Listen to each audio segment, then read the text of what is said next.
আসসালামু আলাইকুম। সায়েন্স ওয়ার্ল্ডের পক্ষ থেকে সবাইকে শুভেচ্ছা। আমরা যারা কানাডা নিয়ে খুব বেশি ইন্টারেস্টেড তারা অনেকেই জানি কানাডাতে বর্তমানে আবাসন ব্যবস্থার অবস্থা খুবই খারাপ, মানে এত এক্সপেন্সিভ হয়ে গেছে সেটা সাধারণ মানুষের পক্ষে ম্যানেজ করা অনেকটা কঠিন হয়ে যাচ্ছে। তো সেইটা নিয়ে আমার আজকের এপিসোড। তো সেইটাকে এক্সপ্লেন করার জন্য আমি রিসেন্টলি যে বাসাটা রেন্ট করেছি সেই বাসাটা ঘুরিয়ে দেখাবো, সেখানে সুবিধা অসুবিধা কী কী রেস্ট্রিকশন আছে, ইভেন ভাড়া কত, সব কিছু নিয়ে আমি আলোচনা করব। তার আগে আমি এই এলাকাটা নিয়ে একটু এক্সপ্লেন করতে যাচ্ছি। মানে এত সুন্দর একটা লোকেশনে আমি আসছি যেটা আমি নিজে অবাক হয়ে গেছি। আজকে আমি প্রায় 1.5 বছর ধরে কানাডা আছি, আজকে প্রথম এই জায়গাটায় আসলাম। তার আগে বলি, আমরা এই মুহূর্তে আছি কানাডার আলবার্টা প্রভিন্সের রাজধানী এডমন্টন শহরে। আর আমরা এই যে দূরে যে বিল্ডিংগুলো দেখতে পাচ্ছি না, এই যে বড় বড় বিল্ডিং, এইটা হচ্ছে এই এডমন্টন শহরের মানে অ্যাকচুয়ালি মূল শহর, যেটাকে কানাডাতে বলা হয় ডাউন টাউন। আমরা যেমন মূল শহর বলি বা অন্য কিছু বলি, কিন্তু এটাকে বলা হয় ডাউন টাউন। তার মানে এইটাই হচ্ছে আসল এডমন্টনের কেন্দ্রবিন্দু বলতে পারেন, যেটাকে আমি যদি বাংলাদেশের সাথে কম্পেয়ার করি যে ঢাকার মতিঝিল, এটি হচ্ছে সেই ঢাকার মতিঝিল। আর একটা মজার জিনিস হচ্ছে, আমি এখন যেখানে আছি সেটা হচ্ছে একটা কি বলতে পারি, বাংলাদেশে যে মেট্রো রেল আছে না, সেই মেট্রো রেল মূলত উপর দিয়ে যাচ্ছে, আমি তার নিচে দাঁড়িয়ে আছি। খুবই সুন্দর একটা জায়গা, এটা না হচ্ছে মাটার্ড প্লেস। তো এর নিচে যে জিনিসটা সেটা সত্যি অবাক করা ব্যাপার, মানে আমি সত্যি নিজেই অবাক হয়ে গেছি। সেটা হচ্ছে এটা কিন্তু নদী একটা, এটা হচ্ছে সাসকাচুয়ান রিভার। তো এডমন্টন শহরের পাশ দিয়ে বা মধ্য দিয়ে বলতে পারেন এই নদীটা গেছে।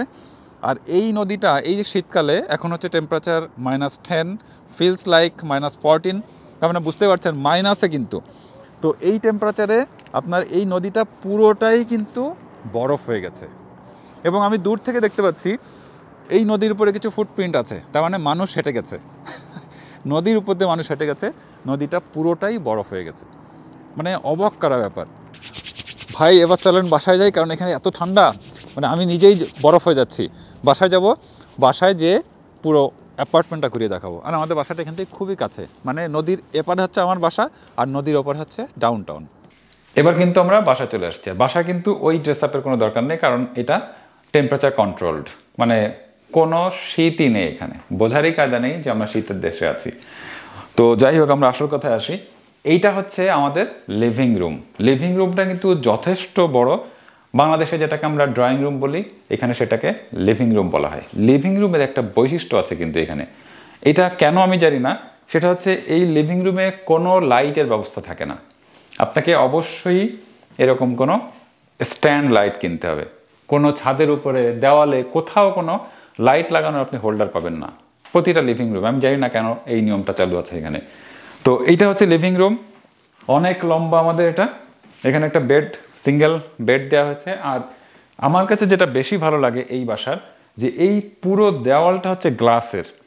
মানে এইটা যদি আপনার প্রায় 13 ফুট চওড়া হয়ে থাকে, আমার পুরো এটা হচ্ছে 13 ফুট লম্বা একটা গ্লাস। এই গ্লাসটা খুললে হচ্ছে বাইরে চমৎকার একটা রাস্তা আছে, যেটা উইন্টারে না, আমার একটা ক্লিপ আছে সেটা সামারের। মানে এত সুন্দর একটা ভিউ যেটা আসলে চিন্তাই করা যায় না। আর এইখানে হচ্ছে ঠিক এরকমই চওড়া একটা ব্যালকনি আছে বাইরে, মানে পুরো ভিউটা কিন্তু আমরা এখানে পাচ্ছি। আমরা যদি এটা খুলে ফেলি, এখানে আপনার একটা গ্লাসের লেয়ার, সেকেন্ড গ্লাসের লেয়ার, তারপরে হচ্ছে একটা নেট। তার মানে 2টা গ্লাস দেওয়া হচ্ছে, মানে কোনো প্রকার যেন ঠান্ডা ভিতরে না আসে। এবং এখানে লম্বা একটা ব্যালকনি কিন্তু, যেটা সামারে বিশেষ করে, উইন্টারে কোনো কাজে লাগবে না। সামারে এখানে হচ্ছে আপনি চেয়ার নিয়ে বসে রাস্তার ভিউটা উপভোগ করতে পারবেন। অসাধারণ এটা। আর রুমটা যেহেতু অনেক বড়, আমি যেটাকে ইউটিলাইজ করেছি যে এই সাইডে সিঙ্গেল একটা বেড দিয়ে আমার এই সাইডে পুরো ইউটিউবের সেট আপটা আমি এখানে করেছি। আমার টেবিল, আমার শেলফ, আমার চেয়ার, সব কিছু আমার এখানে সেট আপ করা। আর এই সাইডে শু স্ট্যান্ড রাখা হয়েছে, যদিও এই সাইডটা আসলে শু স্ট্যান্ডের জন্য না। এইখানে যে করিডোরটা আছে সাধারণত ওইখানেই সবাই রাখে, কিন্তু আমরা আসলে এখানে জুতোর স্ট্যান্ড রেখেছি। আর এই অ্যাপার্টমেন্টের একটা জিনিস আমার খুব ভালো লাগে, সেটা হচ্ছে এর সাথেই হচ্ছে ছোট্ট একটা ডাইনিং স্পেস, আর কিচেনটা দেওয়া হয়েছে ওইখানে, এবং কিচেন এবং লিভিং রুমের একটা ডিভাইডার কিন্তু এখানে আছে, যেটা অনেক ক্ষেত্রে দেখা যায় যে একসাথে দেয়, আমার ওটা পছন্দ না। তো এই ডিভাইডার দেওয়াতে কি হচ্ছে, আপনি লিভিং রুমে গেস্ট আসছে কিন্তু কিচেনের কিছু আপনি দেখতে পাচ্ছেন না। কিন্তু ডাইনিং স্পেসটা ছোট হলেও দেখা যাচ্ছে 4 জন বসার মতো একটা টেবিল এখানে খুব সুন্দরভাবে সেট আপ করা যায়। আর উপরে তো সুন্দর একটা লাইটের ব্যবস্থা করা আছেই। এবার আমরা ডাইনিং এর সাথে যে কানেক্টেড কিচেনটা আছে সেটা দেখে ফেলি। কিচেনে যদি আমরা আসি, দেখা যাচ্ছে ছোট্ট কিচেন, এই সাইডে আপনার সিঙ্ক, তারপরে ডিশ ওয়াশার, এখানে একটা ডিশ ওয়াশার আছে, এখানে সুন্দর সুন্দর কয়েকটা শেলফ, অনেক তাক আছে, উপরেও দেখেন বেশ কয়েকটা শেলফ আছে। আর এই দিকে একটা ওভেন, এই ওভেনটা কিন্তু আমার নিজের কেনা, এটা কিন্তু অ্যাপার্টমেন্টের সাথে ছিল না। আর এই সাইডে যদি যাই আমরা, এইখানে হচ্ছে একটা ফ্রিজ আছে, এটা অ্যাপার্টমেন্টের সাথেই ছিল, একটা শেলফ। আর এইখানে এইটা হচ্ছে কম্বাইন্ড একটা জিনিস, এটা হচ্ছে ইলেকট্রিক চুলা এবং নিচে ওভেন, এটা হচ্ছে একটা ওভেন। তো ইলেকট্রিক চুলার ক্ষেত্রে যেটা সুবিধা হচ্ছে, এখানে চারটা, কি বলে এটাকে, বার্নার বলে মনে হয় সম্ভবত, মানে চারটা চুলা আর কি, দুইটা বড় দুইটা ছোট। আপনি এটাকে মানে চারটা জিনিসই একসাথে আপনি রান্না করতে পারেন। আর উপরে তো চিমনি আছেই, ধোঁয়াগুলো এখান থেকে চলে যাবে। আর এইখানেও সেই ওই সাইডের মতো অনেকগুলো শেলফ আছে, তার মানে জিনিসপত্র রাখার এনাফ জায়গা। কিচেনটা ছোট হলেও আমার কাছে খুব পরিপাটি মনে হয়। এইবার হচ্ছে খরচের কথা, যেটা নিয়ে আসলে শুরু করেছিলাম, যে কত বেশি এক্সপেন্সিভ হয়ে গেছে ভাড়া। এই সিঙ্গেল বেডরুমের বাসার ভাড়া হচ্ছে 1300 কানাডিয়ান ডলার। এইটার সাথে আপনি কি কি পাবেন? পাবেন শুধু হিটিং, অর্থাৎ এই যে টেম্পারেচার যে কন্ট্রোলিং সিস্টেমটা, আর হচ্ছে এর সাথে পাবেন ওয়াটার। ইলেকট্রিসিটি বিল কিন্তু আপনাকে আলাদা পে করতে হবে। ইলেকট্রিসিটি বিল আমার 80 থেকে 100 ডলারের মতো যাচ্ছে, অর্থাৎ 1300 ডলারের সাথে আরও যদি 100 ডলার যোগ করি হচ্ছে 1400 ডলার। এর পাশাপাশি আপনাকে আরও কিছু এক্সপেন্স আছে, যেমন মনে করেন আপনাকে ওয়াইফাই কানেকশন নিতে হবে বাসায়, সেটা দেখা যাচ্ছে আপনার বিভিন্ন প্যাকেজের উপর ডিপেন্ড করে এটা 50 to 75 ডলার পর্যন্ত হতে পারে, কম বেশি হবে আর কি। তার মানে কি 1400, আমি যদি এখানে 75 ধরি, 1475 ডলার। আর আরও একটা খরচ আছে, যেটা ম্যাক্সিমাম অ্যাপার্টমেন্টে আপনাকে করতেই হবে। কানাডাতে দেখা যাচ্ছে অনেক কিছুতে আপনাকে ইন্স্যুরেন্স করতে হবে।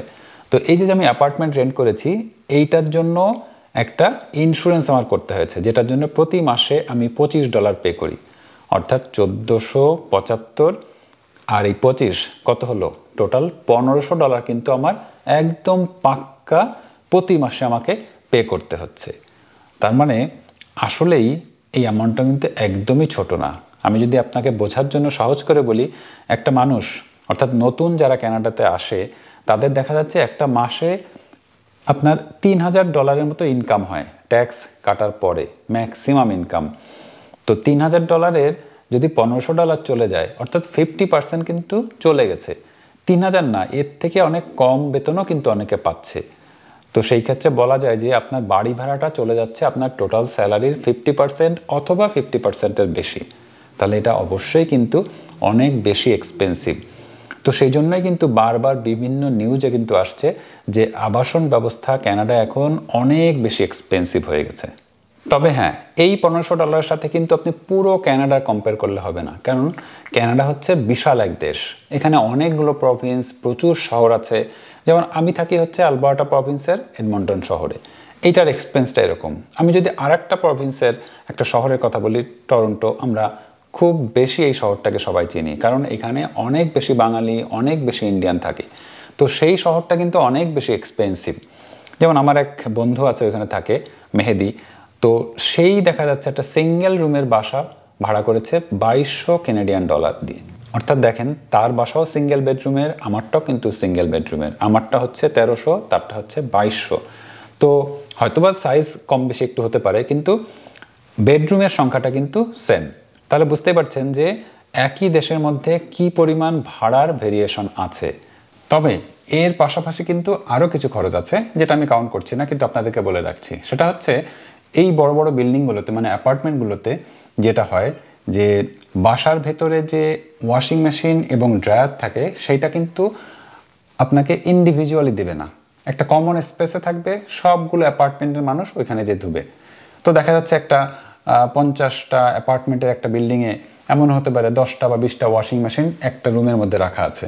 তো সেইখানে যেটা হবে, আপনাকে আলাদা আলাদা পে করে কাপড় ধুতে হবে। যেমন আমাদের কথা যদি বলি, এখানে দুইটা মেশিন, একটা হচ্ছে ড্রায়ার, একটা হচ্ছে ওয়াশার, মানে প্রথমে ওয়াশ করতে হবে, তারপরে ড্রায়ারে দিয়ে কাপড়গুলো শুকাতে হবে। তো এই দুইটা মেশিনে আমাদের প্রতিটা মেশিনে একবার ইউজে $2 করে পে করতে হয়। অর্থাৎ আমি যদি 10টা কাপড় ধুই, প্রথমে ধোয়ার জন্য $2, আবার এই 10টা কাপড়ই একসাথে ওয়াশ করার জন্য $2, মানে প্রতিটা লোড, এটাকে আমরা লোড বলি, প্রতিটা লোডে দেখা যাচ্ছে টোটাল $4 আমাকে পে করতে হচ্ছে। তো এরকম সপ্তাহে কিন্তু একাধিকবার আমাদের ধোয়া লাগে, অর্থাৎ দেখা যাচ্ছে যে $20 থেকে $40 আমার মাসে চলেই যাচ্ছে এখানে। তো এটা আমি যদি হিসাব নাও করি, কিন্তু এই এক্সপেন্সটা কিন্তু আপনার হয়ে যাচ্ছে। এইবার আপনাকে দিব কিছু টিপস। সেটা হচ্ছে আমরা বাড়ি ভাড়ার ক্ষেত্রে কি হয়, আমাদের বাংলাদেশে আমাদের বিভিন্ন বিল্ডিংয়ের মাথায় কিন্তু ঝোলানো থাকে টুলেট, এই বাড়ির পাশে থাকে টুলেট, গলির মাথায় থাকে টুলেট। এই জিনিসগুলো কিন্তু এখানে নেই একদমই বলতে পারেন।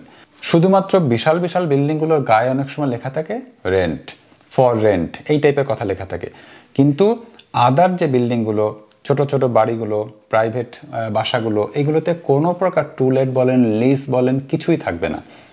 আপনাকে অনলাইন থেকে খুঁজে নিতে হবে। এই বাসা ভাড়াগুলো সাধারণত দেখা যায় ফেসবুকের মার্কেট প্লেস এবং kijiji.com থেকে আপনি এই জিনিসগুলো দেখতে পারবেন। আরও অনেক সাইট আছে, কিন্তু এই দুইটা সাইটই আমি আসলে বেশি ইউজ করি। এইবার একটা ভালো ইনফরমেশন দেব, সেটা হচ্ছে পার্কিংয়ের ব্যাপারটা। ক্যানাডাতে থাকলে সাধারণত আপনার গাড়ি থাকবেই, একটা থাকতে পারে, দুইটা থাকতে পারে, বা আপনার মেম্বার অনুযায়ী আরও বেশি গাড়ি থাকতে পারে। তো বাড়ি ভাড়ার ক্ষেত্রে পার্কিংয়ের ব্যাপারটা কিন্তু আপনাকে ক্লিয়ার করেই নিতে হবে, কারণ প্রথমেই জিজ্ঞাসা করতে হবে পার্কিংয়ের ফ্যাসিলিটি কী, আপনার কি আলাদা পার্কিংয়ের ব্যবস্থা আছে নাকি স্ট্রিট পার্কিং। স্ট্রিট বলতে রাস্তার যে কোনো জায়গায়, মানে বাসার আশেপাশে আপনি যেখানে পার্কিং স্পট, পার্কিং প্লেস পাবেন সেখানে আপনি পার্ক করে দিবেন, কোনো ফিক্সড, মানে সরকারি জায়গায় এক কথায়। রাস্তার উপরেও কিন্তু এখানে ক্যানাডার বিভিন্ন শহরে পার্কিংয়ের ব্যবস্থা আছে, সব শহরে কিন্তু আবার এরকম ব্যবস্থা নেই, আমাদের এডমন্টনে এটা অ্যাপ্রুভড। তো স্ট্রিট পার্কিং হলে সুবিধা হচ্ছে এখানে আপনার পে করা লাগছে না, আর অসুবিধা হচ্ছে গাড়িটা অনেকটা ইনসিকিউর থাকে। কোনো একটা রাস্তা দিয়ে একটা গাড়ি যাচ্ছে, সেখানে একটা আঘাত দিয়ে চলে যেতে পারে, সেক্ষেত্রে আমি বলবো কিছুটা ইনসিকিউরড। আর যদি আপনার নিজের বিল্ডিংয়ের মধ্যে পার্কিংয়ের ব্যবস্থা থাকে, সেই ক্ষেত্রে একটা জিনিস ক্লিয়ার করে নেবেন যে এই পার্কিংয়ের জন্য পে করা লাগবে কিনা। যেমন আমার এই অ্যাপার্টমেন্টে কোনো প্রকার পে নেই, কিন্তু ম্যাক্সিমাম অ্যাপার্টমেন্টে পে করা লাগে। দেখা যাচ্ছে $25, ইভেন $70 পর্যন্ত আমি শুনেছি যে পার্কিংয়ের জন্য পার মান্থ আপনাকে $70 পে করা লাগছে। তো এটাও কিন্তু আপনাকে বিবেচনা রাখতে হবে। আর যদি স্ট্রিট পার্কিং হয় সেই ক্ষেত্রে পে করা লাগছে না, এটা ঠিক, কিন্তু এরকম কিন্তু একটা ঝামেলাও তৈরি হতে পারে। কীরকম? সেটা হচ্ছে যদি বড় শহর হয় সেই ক্ষেত্রে সাধারণত দেখা যায় স্ট্রিট পার্কিংয়ের ক্ষেত্রে গভর্নমেন্ট থেকে আপনাকে আলাদাভাবে পারমিশন নিতে হবে যে আপনি এই স্ট্রিটে গাড়ি পার্ক করতে চাচ্ছেন। মাঝে আমি এরকম একটা প্রবলেম ফেস করেছিলাম। তো এইটা কিন্তু আর একটা ঝামেলা যে আপনি উইদাউট পারমিশনে আপনি রেগুলারলি গাড়ি পার্ক করতে পারবেন না। আরেকটা কথা বলি, সেটা হচ্ছে লিজ এগ্রিমেন্ট, যেটাকে আমরা বাংলাদেশে বলি ওই যে লিজ বলি না, জমিতে লিজ নেওয়া হচ্ছে, সেটা এখানে বলা হয় লিজ। আর বাড়ি ভাড়া চুক্তি বলি না, সেটাই এখানে বলা হয় লিজ। যে কত দিনের লিজ, কত মাসের লিজ, এই জিনিসটা খুব কমন একটা প্রশ্ন। আপনি যেখানে যাবেন আপনি চাকরিতে, ওইটাও জিজ্ঞাসা করতে পারে। তো এটা বলি, আমার এই অ্যাপার্টমেন্টটা হচ্ছে 6 মান্থসের লিজ, অর্থাৎ 6 মাসের আগে আমি বাসার থেকে নামতে পারবো না, নামলে আমাকে 6 মাস পর্যন্ত ভাড়া দিয়ে যেতেই হবে। তো এই লিজগুলো সাধারণত কী কী টাইপের হয়?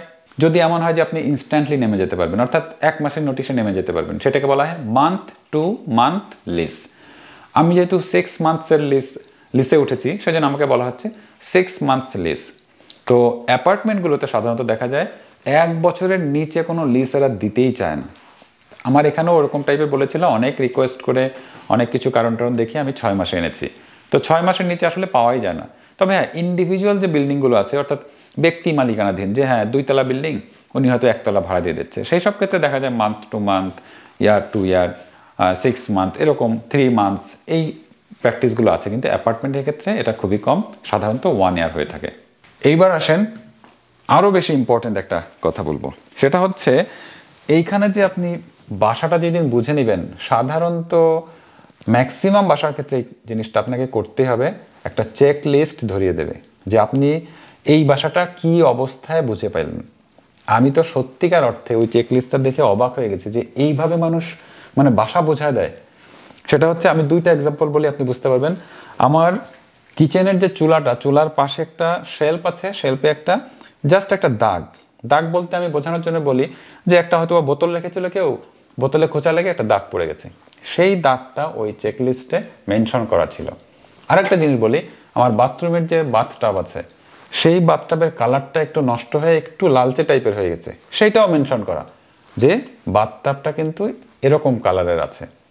তার মানে বোঝেন, আমি এই চেকলিস্টটা দেখে আসলে একটু ভয় পেয়ে গেছি, এবং আসলেই ভয় পাওয়ার মতো। কারণ হচ্ছে আপনি যেভাবে বুঝে পাচ্ছেন বাসাটা, আপনাকে যখন ছাড়বেন অনেকটা এইভাবেই বুঝিয়ে দিতে হবে। কারণ হচ্ছে এখানে সব কিছুই মানে বিশেষ করে মেনটেনেন্স, যে কোনো ধরনের মেনটেনেন্স খুবই এক্সপেন্সিভ। তো দেখা যাচ্ছে আপনি যে বাসায় থাকবেন এটাকে যদি আপনি প্রপারলি মেনটেন না করেন তাহলে যাওয়ার সময় আপনাকে বড় রকমের একটা পেনাল্টি কিন্তু দিয়ে যেতে হতে পারে। এটা খুবই চিন্তার ব্যাপার। আমাদের বাসাটা যেহেতু সিঙ্গেল বেডরুমের, এইটাই হচ্ছে সেই সিঙ্গেল বেডরুম, একমাত্র বেডরুম। ভেতর আসেন দেখাই। এইখানে কুইন সাইজের একটা বেড আছে।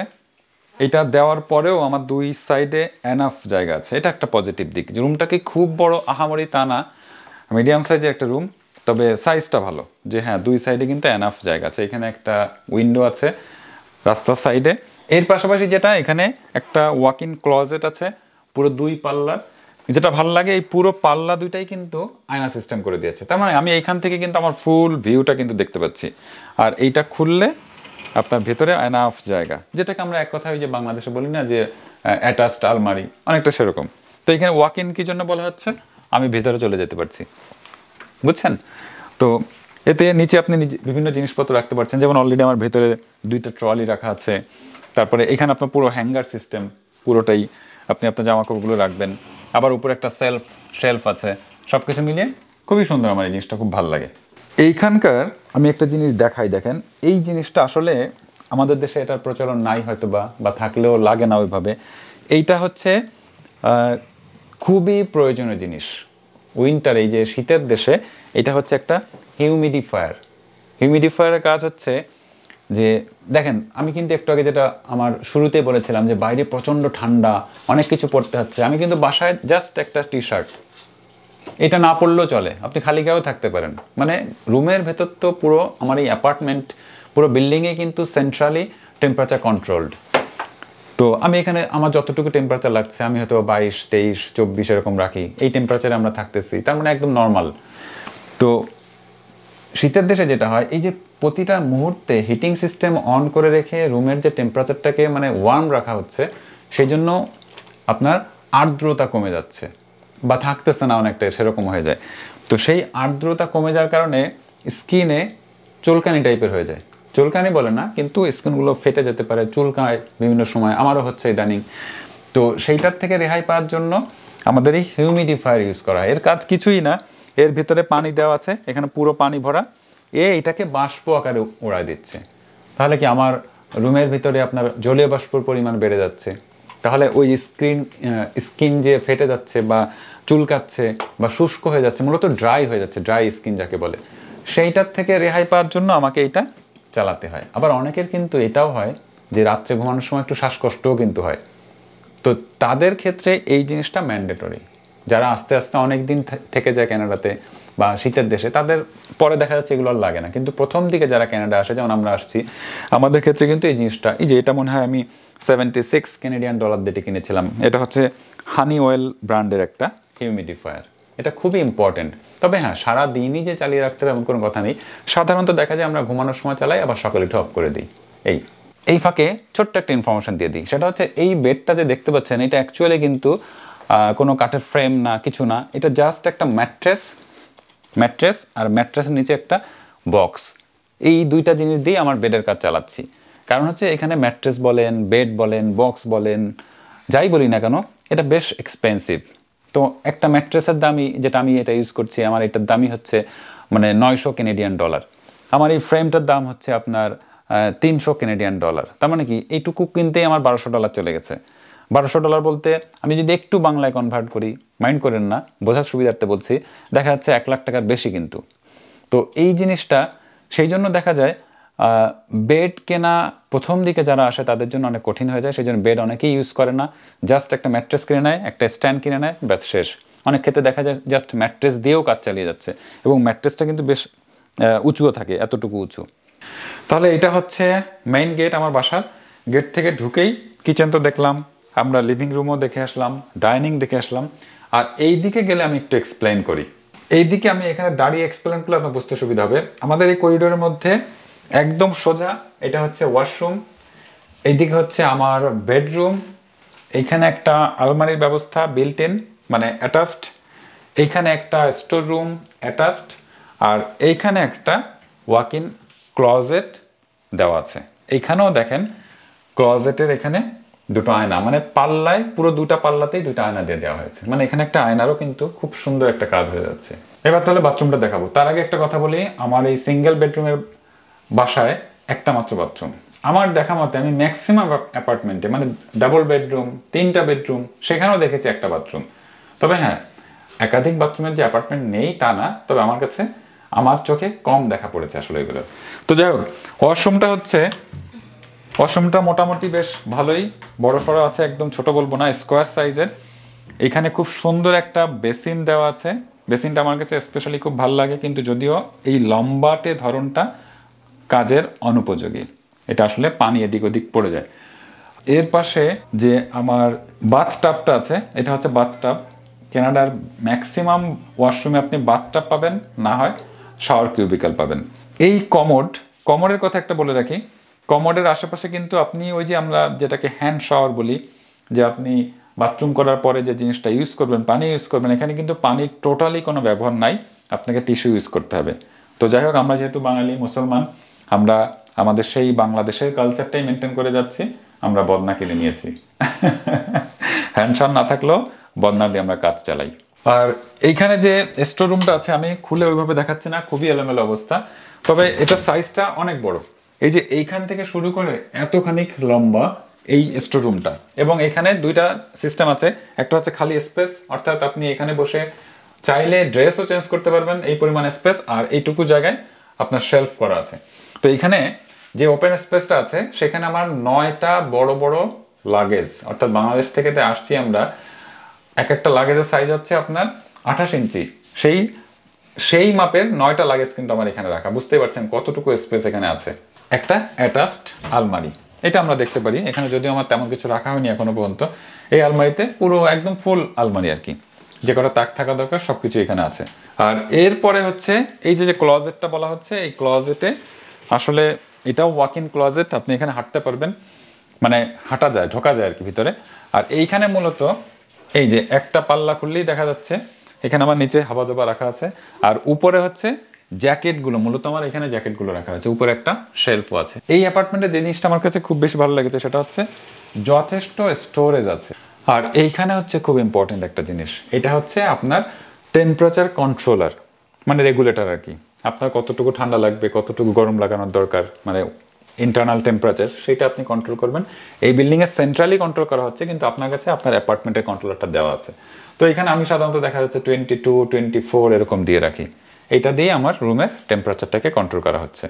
আর ওইখান থেকে যে কন্ট্রোল করছি, রুমের এই যে দেওয়ালগুলোর নিচে সাধারণত এই হিটারগুলো থাকে, এইখান থেকে আপনার হিট বের হচ্ছে, মানে কন্ট্রোলার ওখানে কিন্তু হিটিংগুলো সাধারণত দেওয়ালের এই চারিদিক দিয়ে, মানে পুরো চারিদিকে থাকে না, যেখানে যেখানে দেওয়া দিয়ে দেয় আর কি।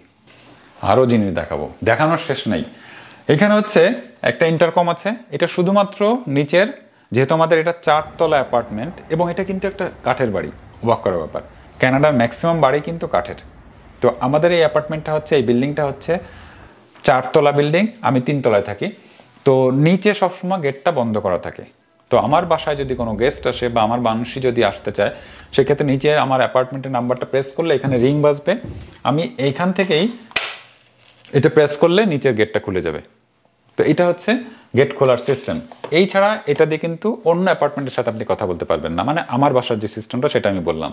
আর এর পাশে খুবই গুরুত্বপূর্ণ একটা জিনিস আছে, এটা দেখেই বুঝতে পারছেন যে সার্কিট বোর্ড বা এরকম কিছু। আমি মূলত যেটা এক্সপ্লেন করতে যাচ্ছি সেটা হচ্ছে যে এইখানে একটা সুইচ আছে, যেটা কিনা আমার নিচে যে পার্কিং লটে আমার গাড়িটা আছে, শীতকালে কিন্তু আমাদের প্লাগ ইন করে রাখতে হয়। আমি আগেও একটা ভিডিওতে এক্সপ্লেন করেছি, তো সেটা নিয়ে আমি ডিটেল বলবো না। তো ওই আমার গাড়িটা যে এইখান থেকে মানে ইলেকট্রিসিটির লাইনটা পাবে, সেইটার কন্ট্রোলার কিন্তু এখানে। আমি এখান থেকে চাইলে বন্ধ করে দিতে পারি, এখান থেকে চাইলে অন করে দিতে পারি। আচ্ছা, এই রিলেটেড আরও একটা কথা বলে ফেলি, খুবই গুরুত্বপূর্ণ। সেটা হচ্ছে এই যে প্লাগ ইনের মেন সুইচটা আমার এইখানে, তাহলে আপনি যখন বাড়ি রেন্ট করবেন, প্লাগ ইনের কথাটাও কিন্তু ক্লিয়ার করে নেবেন যে পার্কিংয়ের সাথে কি প্লাগ ইনের ব্যবস্থা আছে কি না। এটা খুবই ইম্পর্টেন্ট, যেহেতু শীতের দেশ, শীতকালে যখন -20, -40 টেম্পারেচার হবে, তখন আপনি যদি আপনার গাড়িটাকে প্লাগ ইনের মাধ্যমে ইঞ্জিনের হিটারটাকে, যেটাকে ব্লক হিটার বলে, ওই হিটারটা অন না করে রাখেন, তাহলে আপনার সকালবেলা অর্থাৎ দিনের প্রথমে যখন স্টার্ট দিতে যাবেন তখন দেখবেন স্টার্টই হচ্ছে না, ইভেন গাড়িটা নষ্ট হয়ে যেতে পারে। তো এই জন্য আপনাকে এই জিনিসটা ক্লিয়ার করে নেবেন। আর পাশাপাশি যেটা সব শেষে বলবো, যে বিদ্যুতের কথাই যেতে বললাম, বিদ্যুতের লাইন কিন্তু সব অ্যাপার্টমেন্টে থাকে না। কিছু কিছু অ্যাপার্টমেন্টে আপনাকে বিদ্যুতের লাইন আলাদাভাবে নিয়ে নিতে হবে। যেমন আমার এই বাসার ক্ষেত্রে যেটা হয়েছে, আমি যখন উঠেছি, ওঠার পরে শুনলাম যে আমাকে নাকি বিদ্যুতের লাইন আলাদাভাবে নিয়ে নিতে হবে। লাইন বলতে কি, আসলে লাইন টাইন সবই টানা আছে, আপনি কোন কোম্পানির লাইনটা ইউজ করবেন শুধু সেই কোম্পানিকে ইনফর্ম করে দিতে হবে, এই ছাড়া আর কিছুই না। এখানে কোনো ফিজিক্যালি কেউ আসবে না, আপনারও কোনো অফিসে ফিজিক্যালি যাওয়া লাগবে না। আমি যেটা করেছি সেটাই বলি, অনলাইন থেকে দুই তিনটা কোম্পানি ঘেটে যাদের রেটটা আমার কম মনে হয়েছে তাদেরকেই আমি অনলাইনে তাদের কাছে অ্যাপ্লাই করে দিয়েছি। ওইখানে দেখা যায় আপনি যেদিন অ্যাপ্লাই করবেন, কবে তারা কানেকশনটা অ্যাক্টিভ করবে সেই ডেটটাও ওই সময় দেখা যাবে। অর্থাৎ দেখা যায় যে 2 থেকে 4 দিনের মধ্যে আসলে লাইনটা অ্যাক্টিভ হয়ে যায়। আচ্ছা, এই ক্ষেত্রে কিন্তু আপনার মনে আসতে পারে যে বিদ্যুৎ লাইন আসতে যদি 2-3 দিন 4 দিন লেগে যায়, তাহলে এই কদিন আপনি কি করবেন? এই ক্ষেত্রে বেস্ট প্র্যাকটিস হচ্ছে বাড়িতে ওঠার আগেই আপনি অ্যাপ্লাই করে দিবেন। অর্থাৎ 1 তারিখে উঠবেন, তাহলে গত মাসের হয়তো 26 তারিখে 25 তারিখে আপনি অনলাইনে অ্যাপ্লাই করে দিলেন, ব্যাস হয়ে গেল। আপনার এসেই আপনি বিদ্যুৎ লাইনটা পেয়ে যাবেন। ওই সময় আপনি মেনশনও করে দিতে পারবেন আমাকে 1 তারিখ থেকে লাইন দিতে হবে, ঠিক আছে? তো এটা হচ্ছে ব্যাপার। আমি নিয়েছি কানাডার ডিরেক্ট এনার্জি বলে একটা কোম্পানি আছে তাদের। এই ক্ষেত্রে আরও একটা টিপস দেই, সেটা হচ্ছে যে এটাকে সম্ভবত কিলোওয়াটের হিসাবে ওরা আপনার বিলগুলো করবে। তো আপনি যখন রেটটা দেখবেন অনলাইনে, ওই রেটটাও দেখাবে যে কোন কোম্পানির রেট কত। তো এইখানে এই রেটটা কিন্তু প্রতি মাসে বা প্রতিদিন দেখা যাচ্ছে আপ ডাউন করতে পারে। তো এই ক্ষেত্রে 2টা মেথড আছে সাধারণত, একটা হচ্ছে ফিক্সড আর একটা হচ্ছে এই ভেরিয়েশন, যেটা হবে যে হ্যাঁ, দেশে যদি বিদ্যুতের দাম বাড়ে আপনার কাছ থেকে বিদ্যুতের দাম বেশি নেবে, দেশে যদি বিদ্যুতের দাম কমে আপনার কাছ থেকে বিদ্যুতের দাম কম নেবে। তো most of the person prefer করে যে অত ঝামেলার মধ্যে না যেয়ে একটা ফ্ল্যাট রেটে নিতে। তো আমি যেমন নিয়েছি ফ্ল্যাট রেট, বিদ্যুতের দাম দেশে যাই হোক না কেন ওই কোম্পানি আমার কাছ থেকে এই রেটেই সারা বছরে আপনার বিদ্যুৎ বিল নিয়ে যাবে। তো এই ছিল মোটামুটি আমাদের আজকের আলোচনা, অনেক বড় আলোচনা, কিন্তু আমি মনে করি খুব কমপ্লিট একটা ইনফরমেটিভ ভিডিও আমি করেছি বাড়ি ভাড়া নিয়ে। আশা করি যারা কানাডাতে আসবেন বা আসছেন নতুন, তাদের জন্য এই ভিডিওটা অনেক বেশি উপকারে আসবে। আজ তাহলে এখানে শেষ করছি। আসসালামু আলাইকুম।